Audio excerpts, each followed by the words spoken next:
The wind screamed across the slopes of Dead Mountain like something alive, something hungry.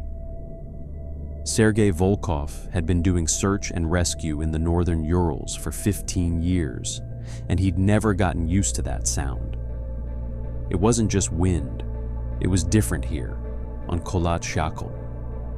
The Mansi people had a name for it, the voice of the mountain, calling to those who didn't belong. It was January 28th, 2021, and Sergei's team of 3 was conducting what should have been a routine patrol. The temperature had dropped to -38 Celsius, and visibility was less than 20 meters through the swirling snow. They were about to turn back when Mikhail, the youngest member of the team, stopped dead in his tracks. "There," he said, pointing toward a gnarled cedar tree that stood alone on the slope, its branches twisted into unnatural shapes by decades of relentless wind. Something's not right about that tree. Sergei felt it too, an instinctive wrongness that made his skin crawl beneath his thermal layers. They approached carefully, their boots crunching through the snow crust.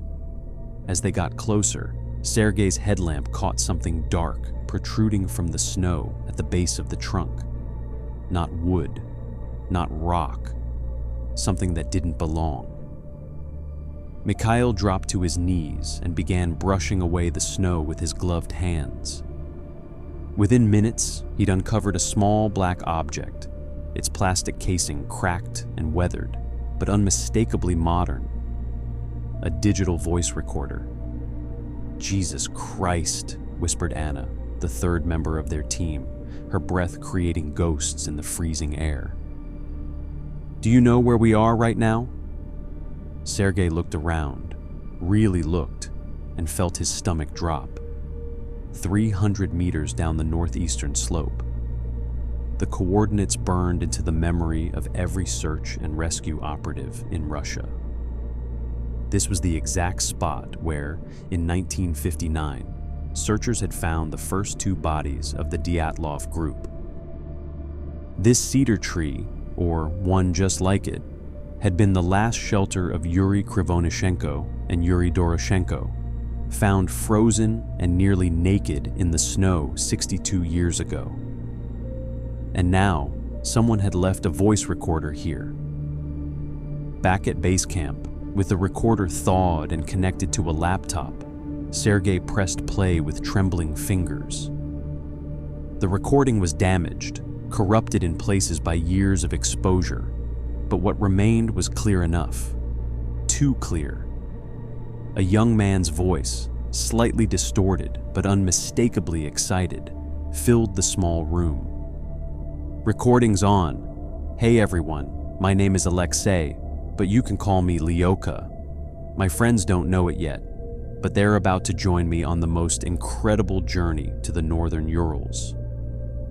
The recordings that followed would later be classified, sealed away in the same dusty archives that held the original Dyatlov case files. But not before they leaked. Not before they spread across the internet like a virus, viewed millions of times, analyzed frame by frame, second by second, by people desperate to understand what really happened on Dead Mountain. Because Alexei's story, documented in fragmented audio logs spanning 9 days, didn't just revisit the Dyatlov mystery, it claimed to solve it. And the solution was more terrifying than any theory that had come before. But to understand what Alexei found, you first need to understand what happened in 1959, in that same frozen hell, to 9 young people who should have lived long, happy lives. January 23rd, 1959. The city of Sverdlovsk, now called Yekaterinburg, was gripped by the brutal cold of a Siberian winter. Inside the warm halls of the Ural Polytechnic Institute, 9 students were making final preparations for an expedition that would earn them the highest certification in Soviet mountaineering. They were the best of the best, experienced hikers, excellent skiers, all in their early 20s, all burning with the kind of fearless enthusiasm that belongs only to the young. Their leader was Igor Dyatlov, 23 years old, a radio engineering student with a methodical mind and 5 years of serious hiking experience. The others respected him, trusted him completely. If Igor planned a route, you followed it. If Igor said you'd make it, you would. He'd never lost a team member, never made a critical mistake. He was careful, prepared, professional. The plan was straightforward. Ski north from the last inhabited village, cross roughly 90 kilometers of wilderness, summit Mount Otorten, and return. 3 weeks total. They would be completely isolated, moving through territory where the nearest human being might be 200 kilometers away. But that was part of the appeal. True wilderness, true adventure, a test of skill and endurance that would prove they belonged among the Soviet Union's mountaineering elite. None of them could have known they were skiing towards something that would make their deaths famous, their final hours analyzed and debated for generations, their names forever associated with one of history's most disturbing unsolved mysteries. They reached the village of Vijay on January 27th, the last outpost of civilization. The village consisted of maybe 30 buildings, home to Mansi reindeer herders who had lived in these mountains for thousands of years. The students stayed overnight with a Mansi family, and this is where the official record begins to get strange.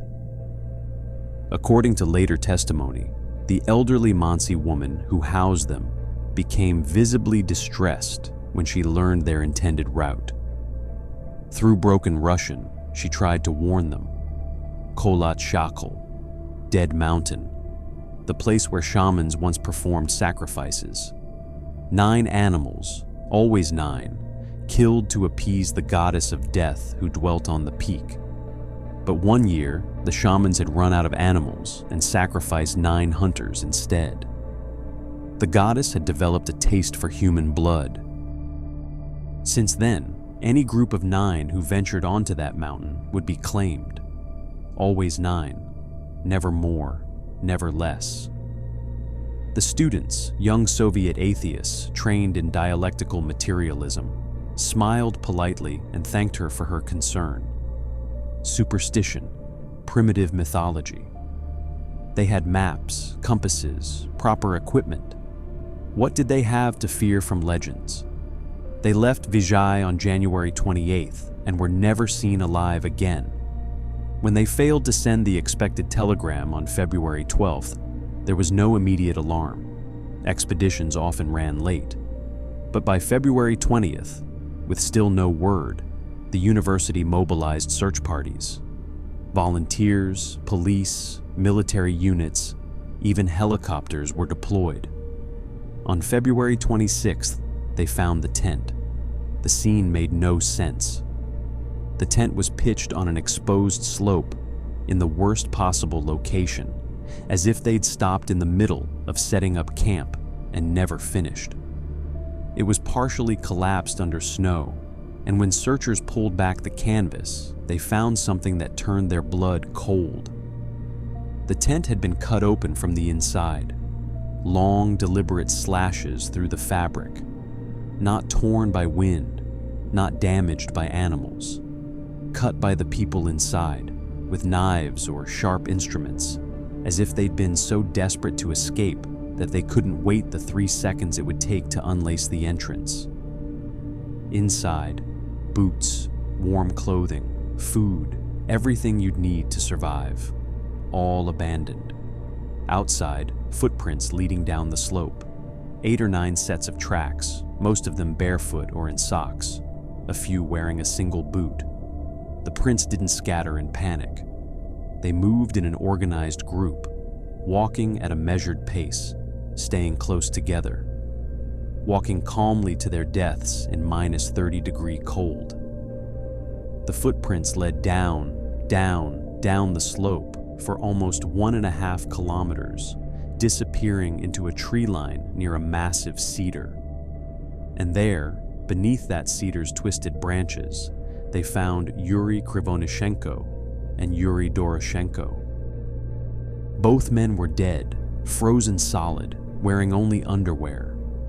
Their hands were covered in cuts and abrasions.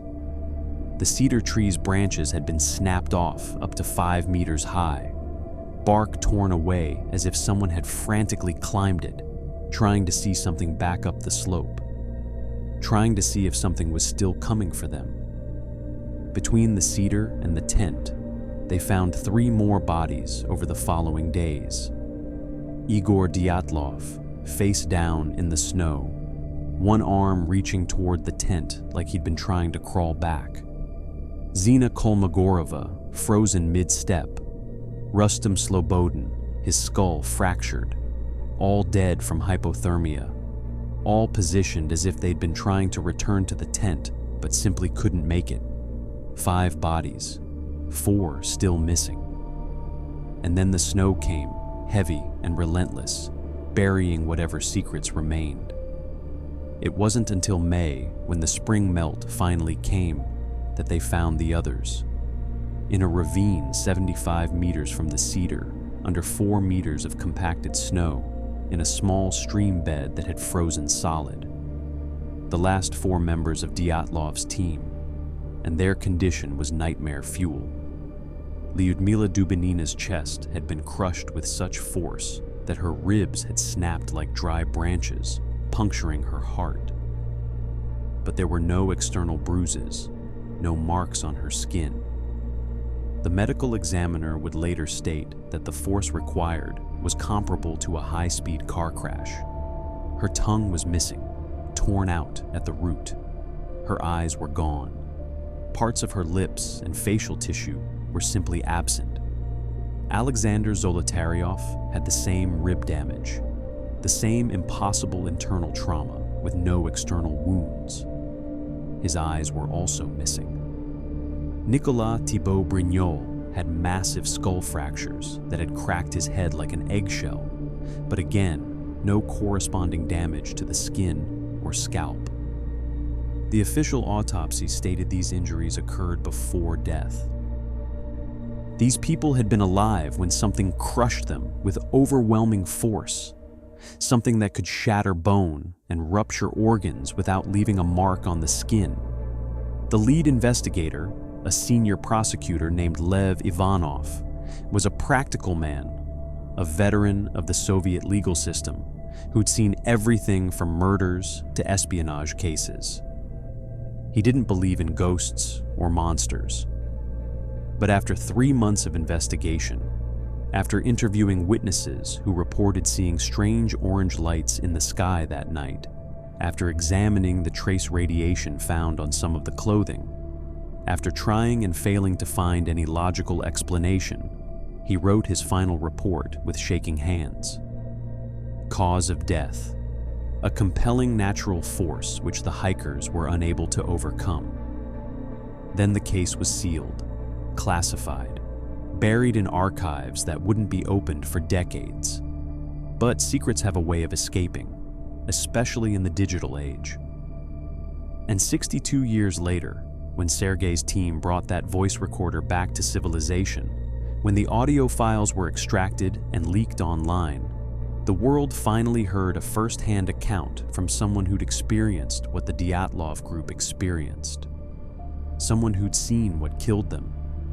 Someone who'd looked into the face of the compelling natural force and lived just long enough to tell about it. In Alexei's own words, preserved in fragmented recordings that grew increasingly desperate and terrified, the truth emerged. Not aliens, not military experiments, not avalanches or hypothermia or paradoxical undressing. Something older, something that had lived in these mountains long before humans ever walked here. Something the Mansi people had always known about, had always feared, had always tried to warn outsiders about. The Menk, the guardian of Dead Mountain, the collector of souls who came in groups of 9, And Alexei's expedition, like Dyatlov's before it, consisted of exactly 9 people. The cold hit different in the Urals. Alexei tried to explain it in his recording from January 24th, his breath creating fog even inside the heated train car. It wasn't just temperature, it was the kind of cold that found its way through every layer, every zipper, every microscopic gap in your clothing, and settled into your bones like it planned to stay there. -38 outside, his voice crackled through the speaker, animated despite the exhaustion underneath. And we're still 6 hours from Ivdel. Anton just asked me why anyone would voluntarily go camping in this. I didn't tell him the real answer, because something happened on Dead Mountain that defies explanation, and I need to understand it. I need to stand where they stood, see what they saw. Maybe then it'll make sense. There was a pause, the rhythmic clatter of train wheels. Then Alexei's voice dropped lower, more intimate, like he was sharing a secret. My grandfather was part of the original search team in 1959. He found the tent. He was one of the first to see it, cut open from the inside, everything left behind, those impossible footprints leading down into nothing. He died when I was 14, but before he did, he told me something he'd never told anyone else. He said when they found that tent, he felt it, a presence, like something huge was standing just behind him, breathing down his neck. He turned around and there was nothing there, just empty snow. But he knew something was watching them, something that had been there when Dyatlov's group died and was still there, waiting. The sound of someone approaching in the train corridor made Alexei stop abruptly. Sonia's voice muffled. "Lyoka, you coming to the dining car? Anton's trying to play guitar and he's terrible." "Yeah, just a minute," Alexei replied, then whispered into the recorder. "I haven't told them where we're really going. They think this is just winter camping, maybe some hiking near the Ural peaks. If I told them we're going to Dyatlov Pass, they'd think I'd lost my mind. Maybe I have, but I can't shake the feeling that my grandfather's been waiting 60 years for someone to finish what he started, to find out what really happened, and that someone is me." The landscape outside the train windows transformed hour by hour, like the world was rewinding to an earlier age. Modern Yekaterinburg gave way to industrial towns, then small villages, then just forest. Endless, primordial forest broken only by frozen rivers that looked like silver scars across white flesh.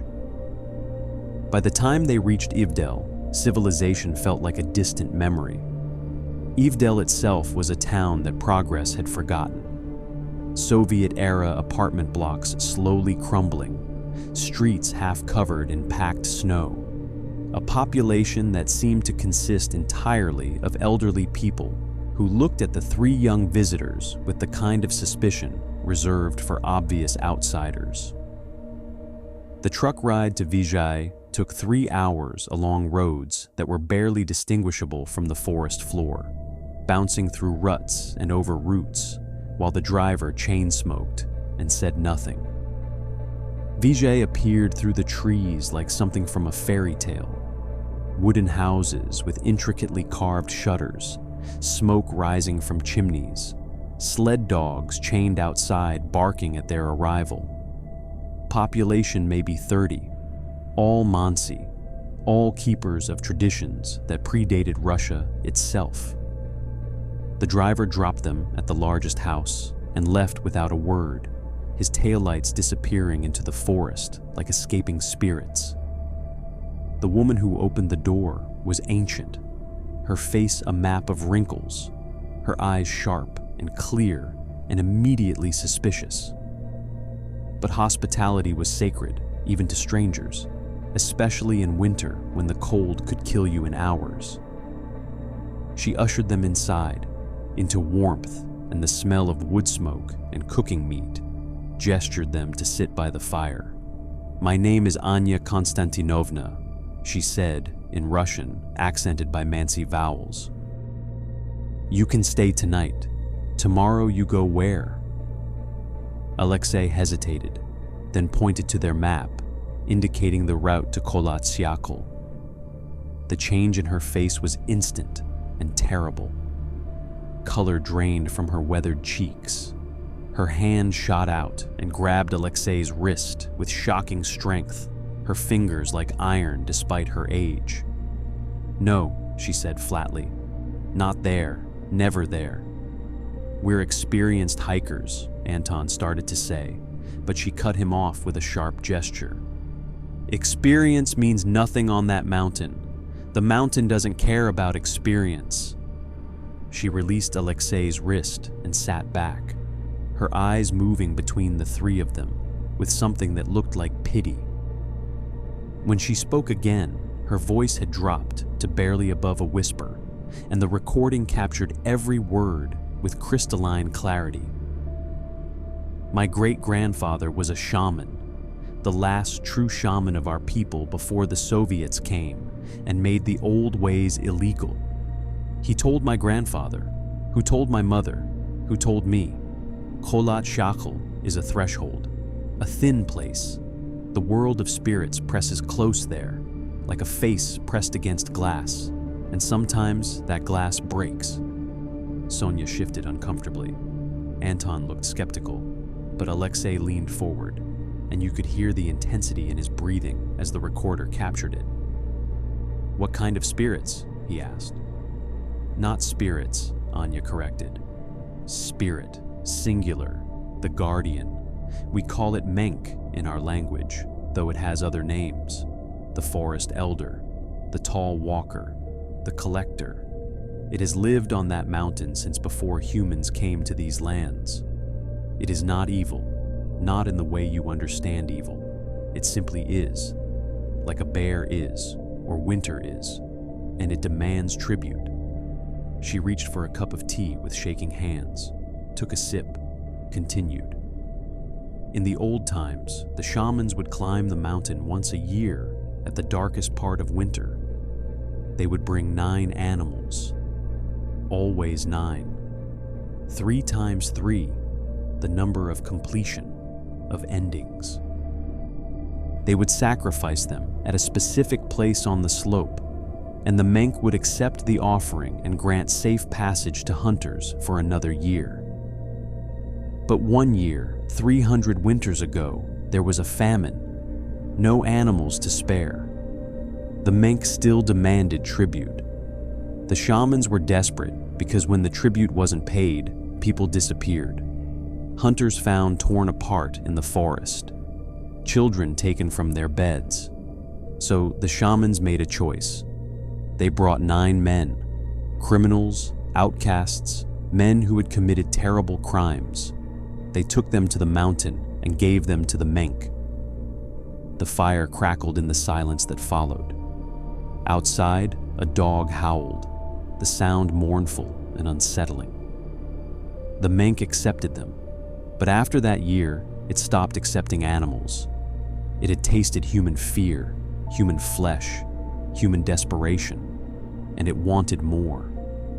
From that day forward, any group of 9 who came to the mountain never left. The Menk would count them, one by one, and claim them, always 9, never more, never less. "We're 3 people," Sonia said, her voice tight. "Not 9. Anya turned to look at her, and the expression on her face made Alexei's breath catch audibly on the recording. "The mountain counts everyone who comes to it, 3 today, perhaps 6 more tomorrow, or next week, or next year. The Menk is patient. It has lived for thousands of years. It can wait, and when it has counted 9, it will come." She stood up, her knees popping, and moved to a shelf where she retrieved something wrapped in cloth. When she unwrapped it, the firelight gleamed off a small carved figurine. a humanoid shape, impossibly tall and thin, with arms that hung past its knees. This is what the old shamans carved when they spoke of the Menk: 7, 8, sometimes 9 feet tall, covered in hair like a bear, but walking upright like a man, hands large enough to crush a skull, fast, impossibly fast for something so large, and intelligent, more intelligent than you want to believe. It doesn't just hunt, it thinks, it plans, it remembers. She pressed the figurine into Alexei's hand. Take this, keep it with you. It won't protect you. Nothing can protect you if the Menk decides to claim you. But maybe it will help you understand what you're dealing with. And if you see it, if you actually see it, don't look at its face. That's what the old shaman said. Don't look at the face, or you'll never look away. That night, Alexei recorded his thoughts while the others slept, his whisper barely audible over the sound of the fire dying down to embers. I should tell them, I should wake them up right now and say we're turning back, but I can't. I've come too far, believed too long that there's an answer to this mystery. Maybe Anya's just a superstitious old woman. Maybe the Menk is just folklore, a story to explain natural deaths in a dangerous environment. But that figurine, I'm holding it right now, and I can feel how old it is, how worn. How many hands have held this, praying it would protect them? And my grandfather's words keep echoing in my head. Something was watching us. What if he was right? What if it's still there, still watching, still waiting? Morning came cold and gray. They left Vijay at first light, 3 snowmobiles roaring to life, the sound obscene in the pristine silence of the forest. Anya stood in her doorway watching them go, and the last image Alexei described before they disappeared into the trees was her face. Resigned, sad, like she was watching the dead depart. The snowmobile ride should have been routine. The machines were new, professionally maintained, GPS equipped. The route was marked, the weather clear. They made good time for the first 3 hours, covering almost 30 kilometers, the forest flowing past in a blur of white and gray, and the dark vertical lines of tree trunks. Then Alexei's snowmobile died. Not sputtered, not coughed, just stopped, like someone had reached down and switched it off. The engine went from full roar to absolute silence in less than a second. What the hell? Alexei's voice on the recording, confused, frustrated, the sound of him trying to restart the engine, the starter motor clicking uselessly. Anton, hold up! The other 2 machines circled back. Anton dismounted, popped the engine cover, poked around with the confidence of someone who'd worked on engines before. I don't understand, Anton's voice, puzzled. Fuel's good, batteries charged, everything looks fine. It just won't start. They spent 20 minutes troubleshooting, growing colder by the minute despite their thermal gear. Finally, they gave up, marked the location on GPS, and consolidated to the remaining 2 machines. 43 minutes later, the second snowmobile died in exactly the same way. This time, Anton's frustration boiled over. This is impossible. These are brand new machines. They can't both just randomly die. But Sonia's voice cut through his anger, quiet and scared. Maybe it's not random. The recording captured a long silence. The wind, the creaking of frozen trees. Then Alexei, trying to sound calm. Let's just keep going. We've still got 1 machine. We can double up. The third snowmobile lasted exactly 37 minutes before it died. 3 machines, all dead, all in exactly the same inexplicable way. They stood in the snow, their breath creating clouds of vapor, and Alexei turned in a slow circle, scanning the forest around them. The recording picked up the faint sound of his elevated heart rate, the slight tremor in his voice when he spoke. "We're 9 kilometers from the base of Kholat Shachel. We have 2 choices: turn back 30 kilometers to Vizhai on foot, or push forward 9 kilometers and complete what we came to do." "Are you insane?" Sonia's voice rose. 3 brand new snowmobiles don't just die for no reason. Something's wrong." "She's right, Lyoka," Anton added. "This feels bad. Really bad." But Alexei had come too far to turn back. You could hear it in his voice, the obsession that had driven him here, the need to know overriding common sense. 9 kilometers. We've got skis. We can make it in 4, maybe 5 hours. We document the site. We leave. That's it. Please, I need to see it. The recording captured their surrender, the rustle of backpacks being redistributed, the click of ski bindings, the swish of movement through snow. And underneath it all, so faint you had to turn the volume all the way up to hear it. A sound that might have been wind or might have been something else. A low, rhythmic breathing. Close. Too close. Skiing through the Ural wilderness in January is beautiful and terrible in equal measure. The recording captured Alexei's descriptions during rest breaks. The way the light filtered through the trees in shafts of pale gold. The absolute silence broken only by the scrape of skis and their labored breathing. The sense of being watched that grew stronger with every kilometer. And then, 2 hours into the ski, Sonia saw the tracks. "Stop!" her voice sharp with fear. "Everyone stop right now!" The recording captured the sound of skis sliding to a halt, heavy breathing, then Alexei's voice. What is it?" "There, look." The next 30 seconds of audio was just breathing and the wind. Then Alexei whispered, "Jesus Christ." "What is that?"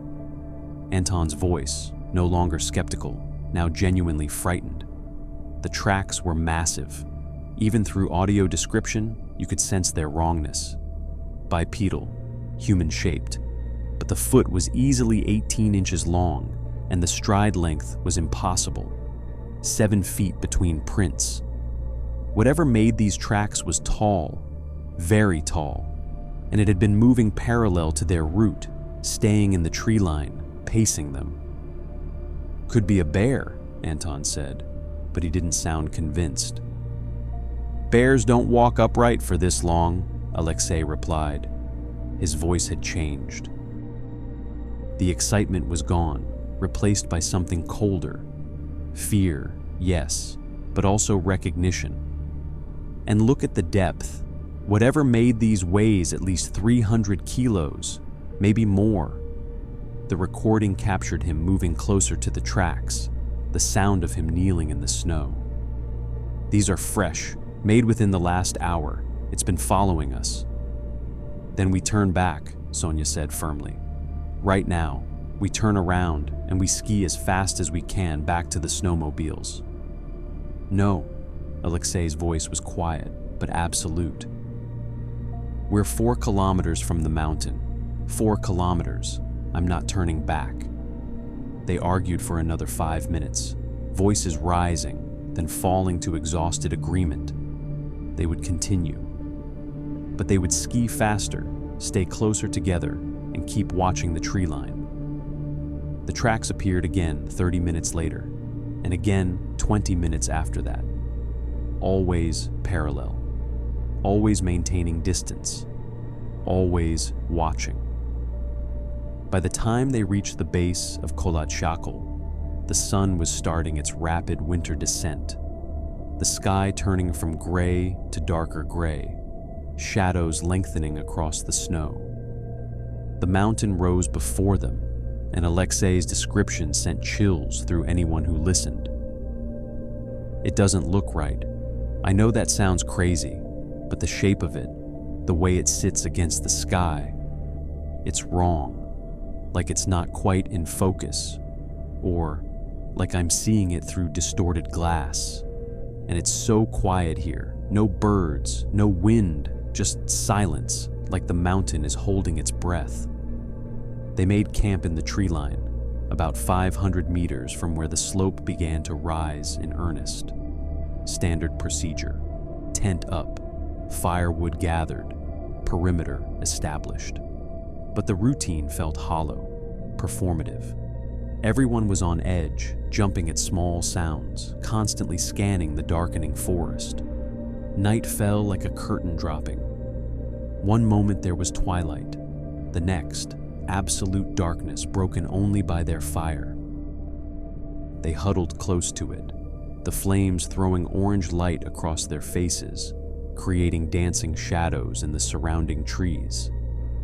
Alexei's recording from 9:47 p.m. captured the moment everything changed. Can't sleep. The others are out, exhausted from the ski, but I'm sitting here watching the fire and listening. There's something moving in the trees. I can hear it. Branches breaking, snow crunching. It's circling the camp, slowly, methodically, like it's taking its time, examining us. The recording continued, just ambient sound for almost 3 minutes, fire crackling, wind sighing through trees, and underneath, if you listened carefully, something else. Footsteps, heavy, deliberate, moving in a slow circle around the camp.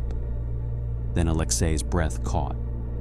Oh my God, I can see it, just at the edge of the firelight. It's huge, it's... The scream that followed was captured with perfect, terrible clarity. Not human, not animal. Something that bypassed the rational brain and went straight to the primal fear center, the part that knows its prey. A sound that started low, almost subsonic, then rose in pitch until it felt like it was vibrating inside your skull. Anton! Sonia! Wake up! Chaos, shouting.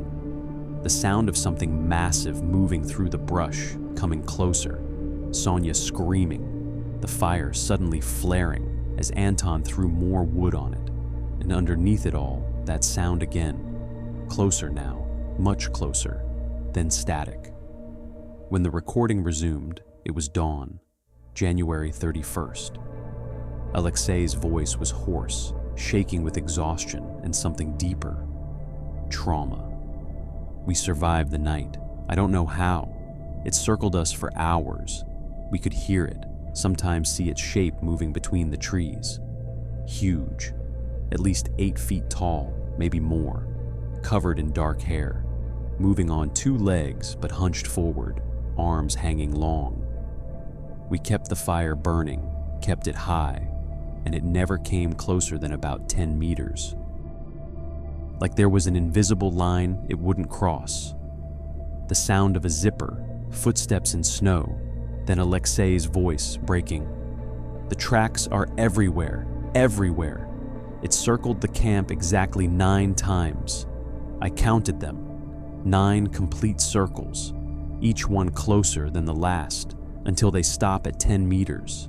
And at each cardinal point, north, south, east, west, it stopped. Just stood there. The prints are deeper where it stood, like it was waiting or deciding. Anton's voice shaken. We need to leave, now. This was a mistake. This whole thing was a mistake. But Alexei, his voice taking on a manic edge. We're so close. The memorial is 6 kilometers up the slope.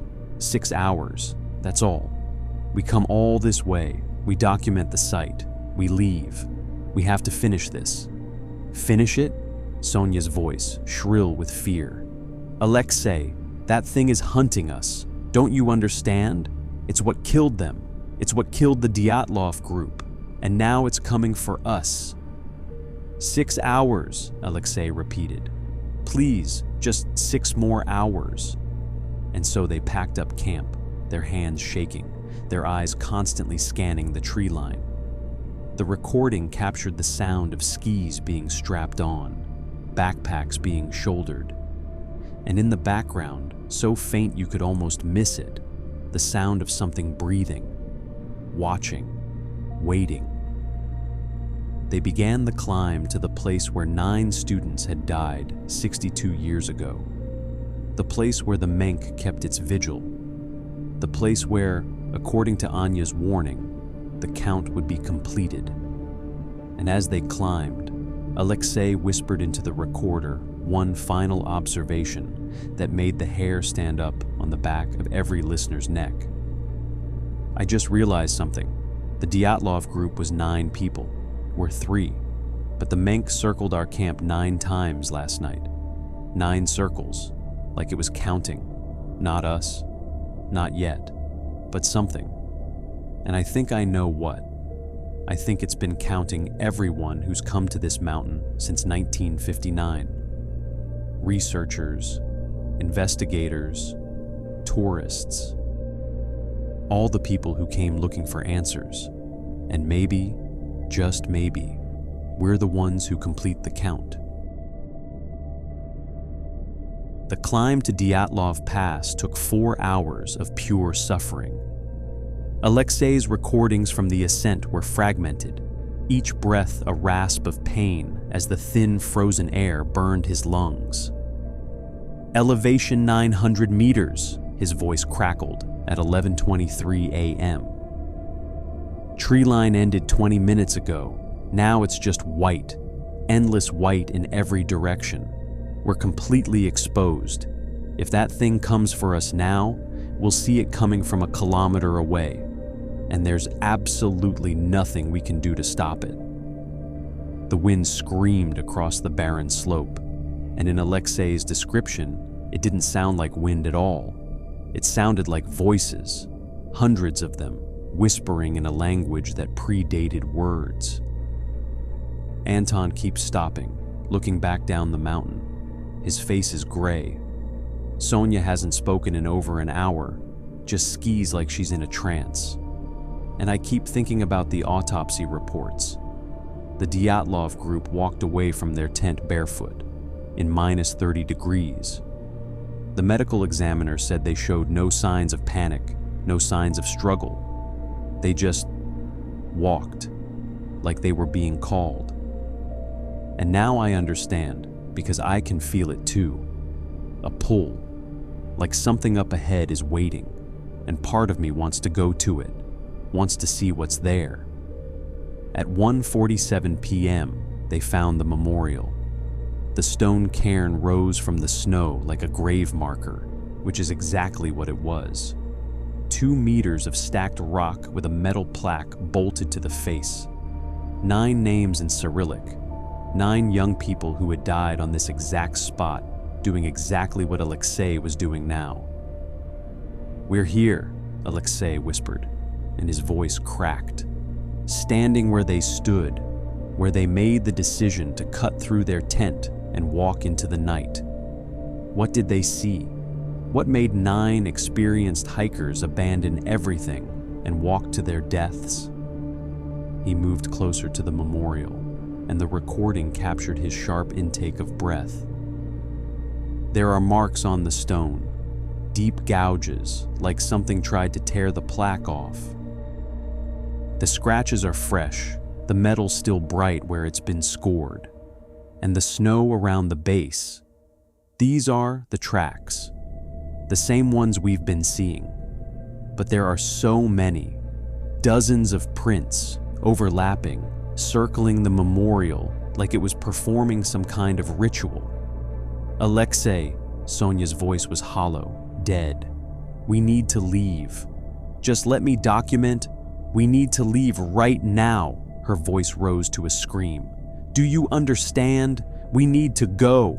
Sonia, calm down." "Guys," Anton's voice cut through, quiet and strange. "Look down the slope." The recording captured the sound of Alexei turning, his breathing suddenly stopping, then resuming in short, sharp gasps. "No, no, no, no, no." "What is it?" Sonia demanded. "What are you—" The words died in her throat. At the tree line, approximately 800 meters below, something stood. Even at that distance, its size was obvious. Too tall, too broad, too wrong. "It's just standing there," Alexei whispered. "Perfectly still, like a statue, like it's been waiting for us."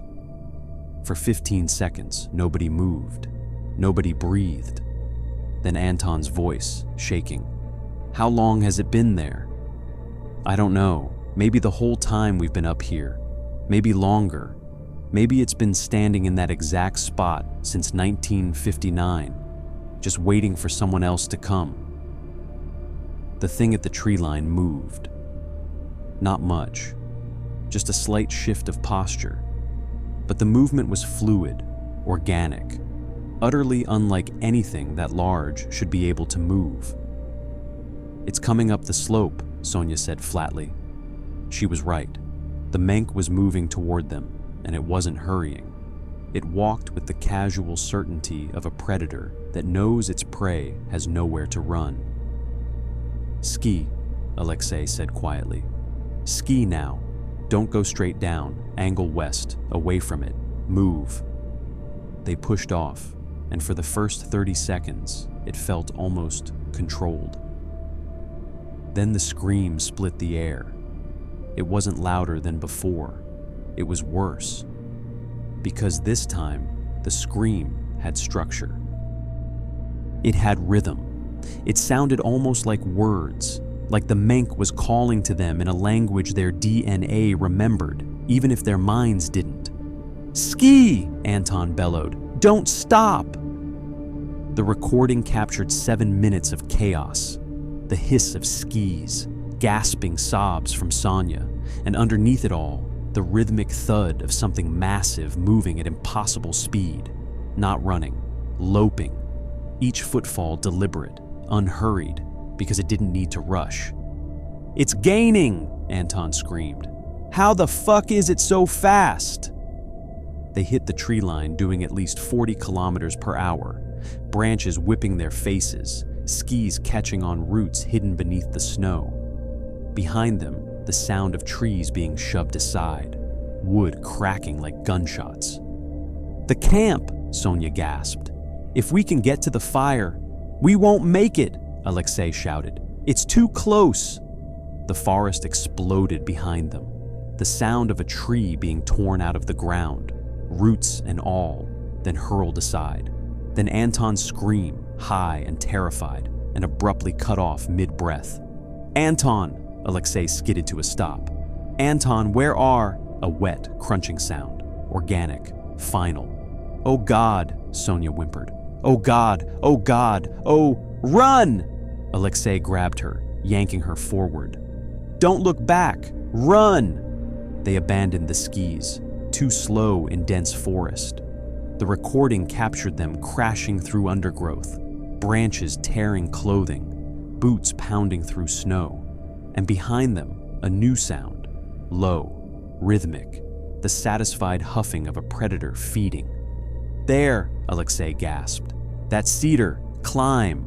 They hit the tree at full speed, hands scrabbling on bark, boots slipping on ice. Alexei made it 3 meters up, Sonia right behind him. They wedged themselves into the branches and froze. The Menk entered the clearing 30 seconds later. The recording picked up Alexei's breathing, fast and shallow, then his whisper, "Don't move, don't make a sound, don't even breathe." For 10 seconds, nothing. Then Sonia's sharp gasp and Alexei's urgent hiss. "Don't look at it. Anya said don't look at its face." But he looked. You could hear it in the recording, the moment he looked. His breathing changed, became rapid and shallow, and he started whispering, "No, no, that's not. That can't be."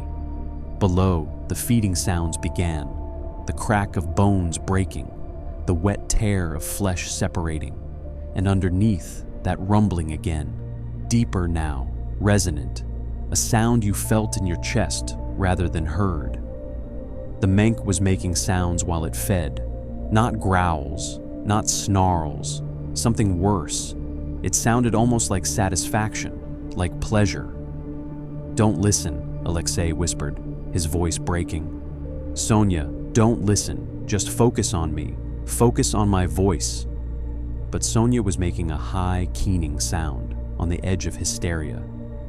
The feeding continued for 3 minutes, every crack, every wet tear captured in perfect audio clarity. Then it stopped. The silence was worse. The recording picked up footsteps, slow, heavy, circling the cedar. The Menk knew they were there. It could probably smell them, hear their hearts hammering, taste their fear in the air. It was circling because it wanted them to know it knew, wanted them to understand there was no escape. 1 circle, 2, 3.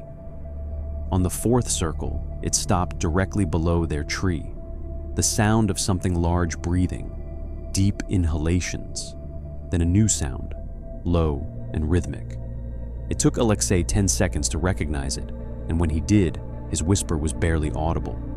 It's counting. Oh Christ, it's counting us." The Menk stood there for another full minute. Then, slowly, deliberately, it walked away. Each footstep measured, unhurried. The sound fading into the forest until there was nothing but wind. They waited 15 minutes before Alexei whispered, "We need to get down, get to camp, get our gear and run while it's gone." They climbed down on numb limbs. The recording captured the moment Sonia's feet hit the ground, her voice small and broken. "Anton's, where's—" "Don't look," Alexei said sharply. "Whatever you do, don't look at what's left." They ran. 18 minutes of blind panic through darkening forest, following their earlier tracks back to camp. But when they burst into the clearing, they stopped dead. The tent was destroyed, not collapsed, destroyed, shredded into ribbons, the pieces scattered across 30 meters of snow. Every supply bag torn open, contents strewn everywhere. Sleeping bags ripped apart, insulation blown across the clearing like snow. Food bags crushed, containers smashed. "No," Alexei's voice was hollow. No, this isn't... We need those supplies. We need the sleeping bags. We'll freeze without..." "It knew," Sonia said flatly. "It destroyed them on purpose. It wants us to freeze." The recording captured a long silence. Then Alexei, trying to sound calm. "We can still make it. The snowmobiles are 30 kilometers south. If we move through the night, in minus 35 degrees, with no food, no warm clothing, no light, Alexei, we're dead. We're already dead. We build a fire, we wait for dawn, then we run. It's what the Dyatlov group tried to do. They all died. Not immediately. They survived hours. We can too." They gathered wood with hands that barely functioned, got a fire started as full darkness fell. The recordings from the next hours were sporadic, Alexei trying to save battery, but each entry painted a picture of incremental death. 10:34 p.m. Fire strong. We're feeding it constantly. Every shadow could be it coming back. Sonia's not talking anymore, just stares at the flames. My feet are numb. Can't feel my toes at all. This is how it starts. This is how hypothermia kills you.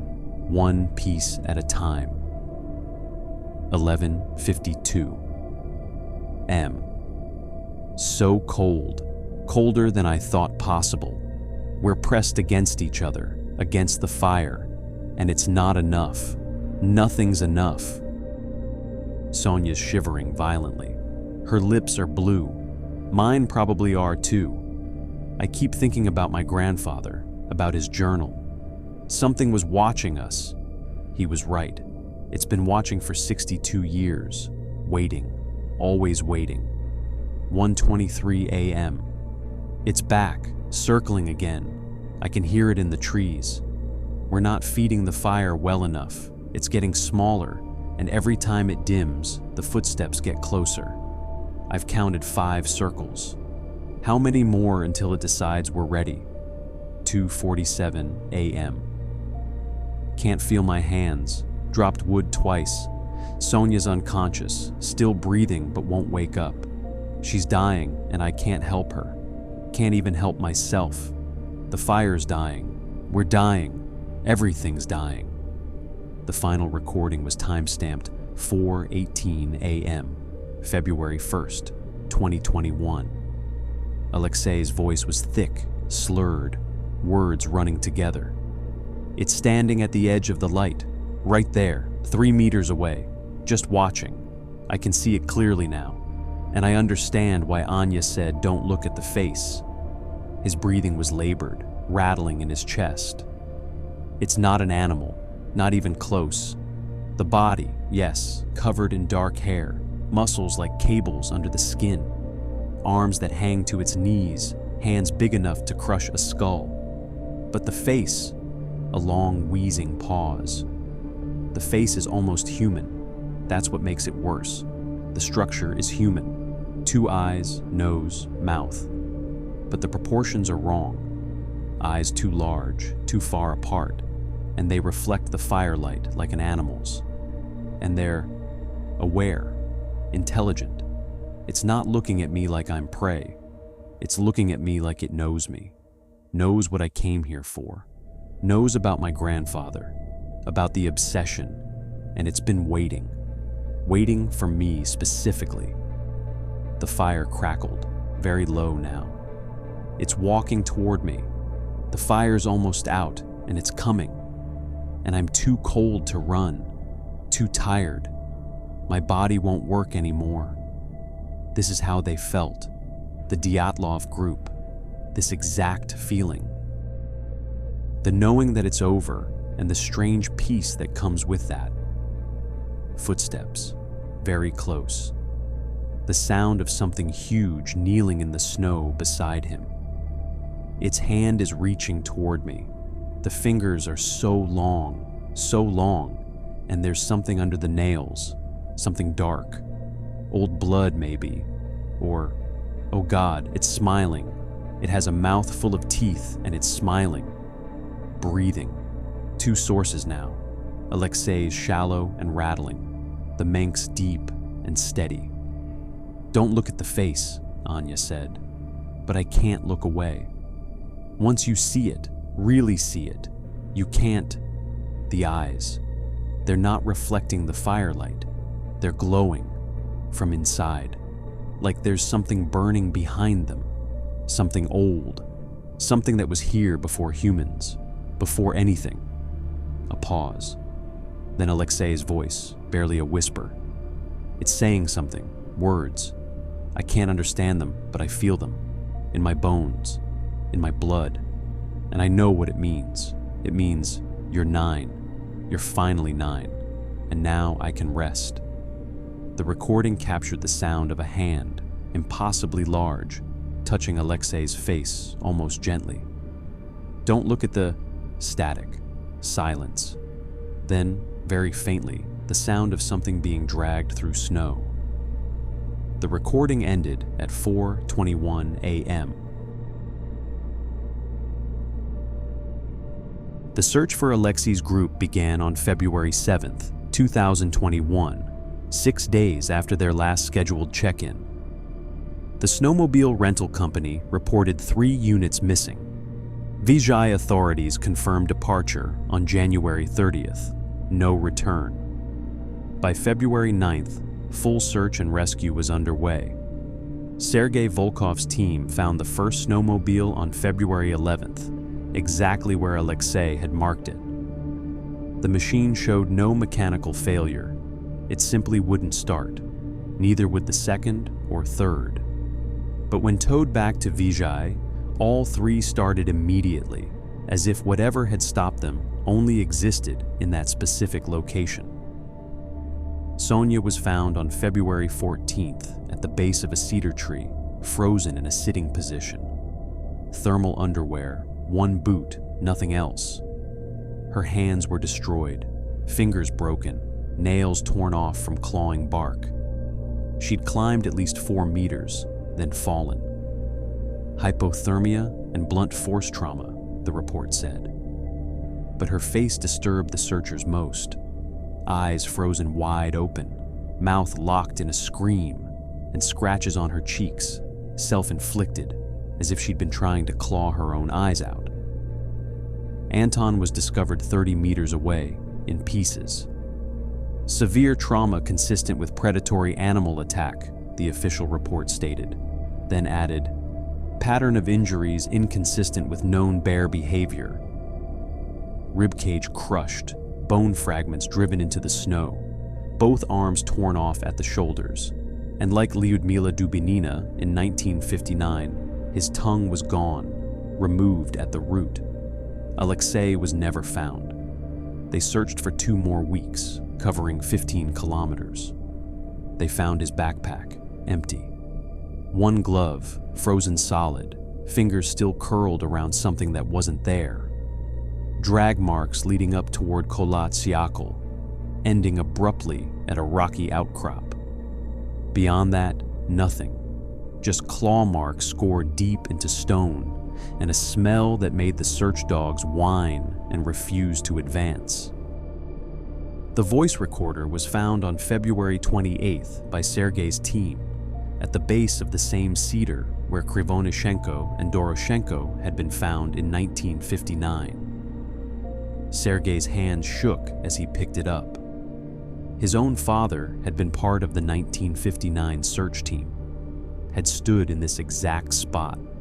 History repeating, the mountain counting. The files were extracted in Yekaterinburg.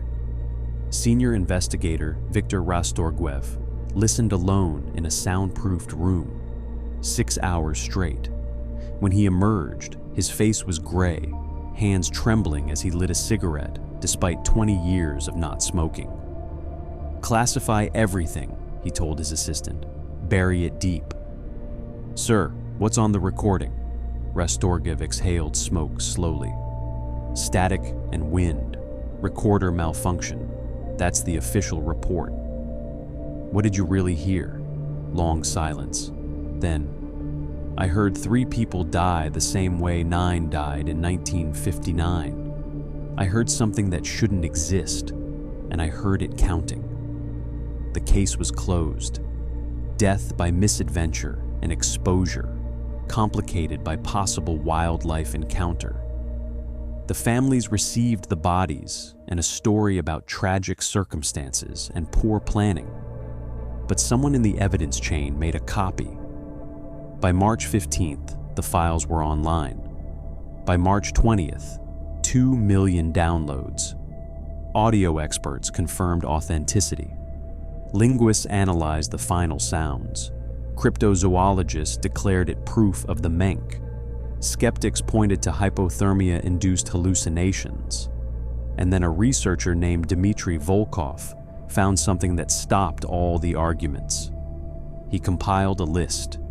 Every death on or near Kholat Syakhl since 1959. Not just Dyatlov's group, but all the others. The helicopter crashes, the missing hikers, the bodies found torn apart and blamed on bears or falls. The list was longer than anyone realized.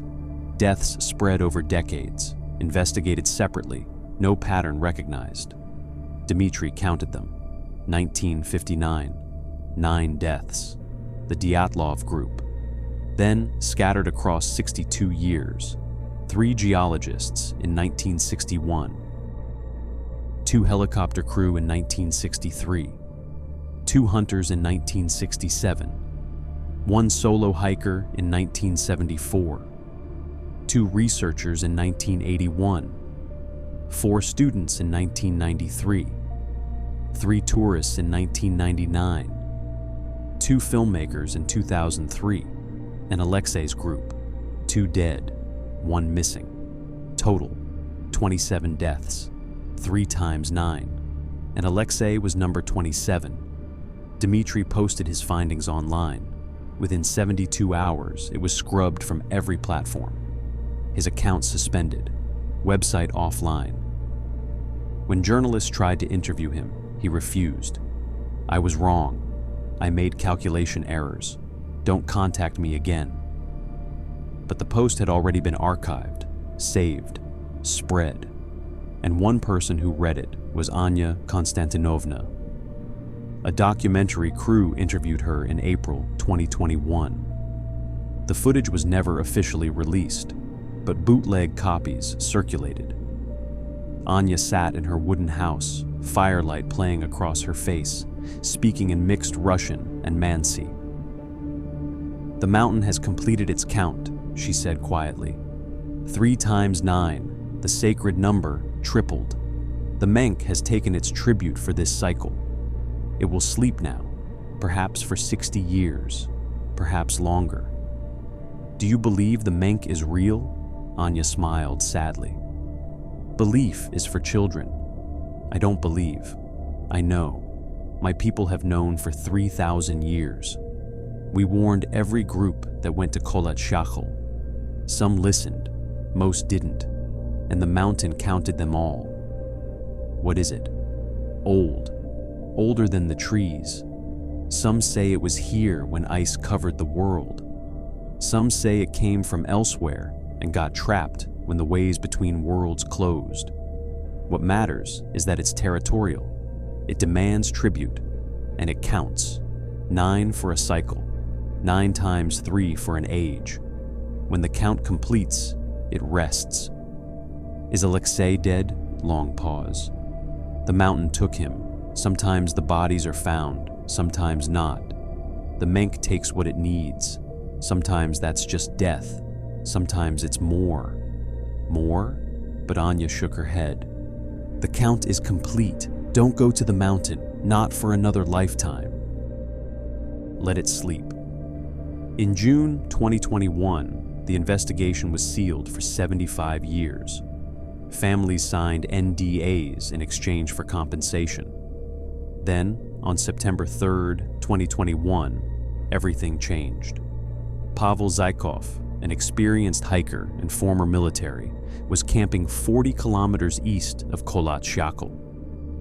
Around midnight, he heard something moving in the forest. Large, bipedal. He grabbed his rifle and camera. The photograph he took became legendary. Flash photography at 11:47 p.m. A figure between 2 trees, 20 meters away. 8 feet tall, covered in dark hair, arms hanging below its knees. The face was motion blurred and shadowed, but the eyes were visible. Large, reflective, glowing with internal light. And in its right hand, dangling like a doll, was a body. Young, male, dark hair. Fresh enough that features were still distinguishable. Pavel claimed the creature looked directly at the camera after the flash. Didn't run, didn't attack. Just stared for 5 seconds, then turned and walked into the forest with fluid grace despite its size and burden. Pavel broke camp immediately, hiked through the night to the nearest village, and posted the photo online before authorities could stop him. Within hours, millions of shares. Image analysts couldn't debunk it. Metadata was consistent, lighting and perspective correct, and facial recognition software used by independent researchers made a match on the body. 92% probability, Alexei Volkov. But the face wasn't peaceful. The eyes were open, wide open, and the mouth was twisted into an expression that was impossible to categorize. Not quite a scream, not quite a smile. Something between ecstasy and absolute terror, frozen forever. Pavel was arrested within 24 hours, held for 3 days, released without explanation. He refused all interviews after that. When pressed, "I saw what I saw, believe it or don't. I'm never going back to those mountains." The photo was systematically removed from major platforms, flagged as misinformation, but it never truly disappeared. It circulated in darker corners of the internet, passed like forbidden knowledge. When shown the photo, Anya's response was chilling. The Menk doesn't waste. If it kept him, it had a reason. Perhaps as a reminder, perhaps as a warning. She paused, looked directly into the camera. Or perhaps the count isn't finished. Perhaps we miscalculated. Perhaps 9 times 3 isn't the end. Her smile was terrible to witness. Perhaps the mountain is still counting. In December 2021, 1 year after Alexei began planning his expedition, strange reports surfaced from the northern Urals. Screams in the night, tracks too large to identify. Mansi elders warning that the mountain was restless, that the Menk was walking further from its territory than ever before. And on February 1st, 2022, exactly 1 year after Alexei's final recording, 3 university students from Moscow announced plans to hike to Dyatlov Pass. Young, educated, experienced. Modern equipment, satellite phones, GPS trackers. They wanted to document the site, investigate the mystery, prove there was a rational explanation. Last contact, February 3rd, 2022. They'd made camp at the base of Kholat Shachel. They were never seen again. Search teams found their campsite on February 10th. The tent was shredded, supplies scattered, and in the snow around the camp, tracks, huge, bipedal, circling the site exactly 9 times. But this time, there were no bodies. Not immediately. Not after weeks of searching. Nothing but tracks leading up the mountain. 3 sets of human footprints walking calmly alongside something massive. All of them disappearing at the same rocky outcrop where Alexei's trail had ended. As if they'd walked willingly. As if they'd been called. The case was classified immediately. No media coverage, no public investigation, just silence. But in Vizhai, Anya Konstantinovna sat by her fire and counted on her fingers. 27 plus 3 equals 30. 30 is not divisible by 9 in a sacred way. The mathematics were wrong. The count was incomplete. She told her granddaughter, "Don't go to the mountain, not in your lifetime. Maybe not in your children's lifetime. The Menk is awake now, fully awake, and it's hungry in a way it hasn't been for centuries. 3 times 9 was supposed to satisfy it, but something's changed. The old patterns are breaking." "What does that mean, grandmother?" Anya's eyes reflected the firelight, ancient and knowing. "It means the count continues. It means the mountain will keep taking. And it means that what we thought we understood about the cycle was wrong.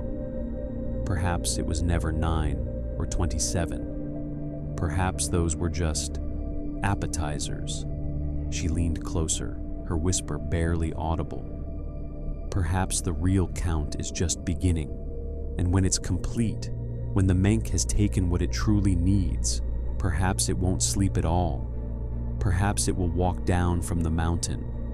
Perhaps it will come to the villages, to the towns. Perhaps."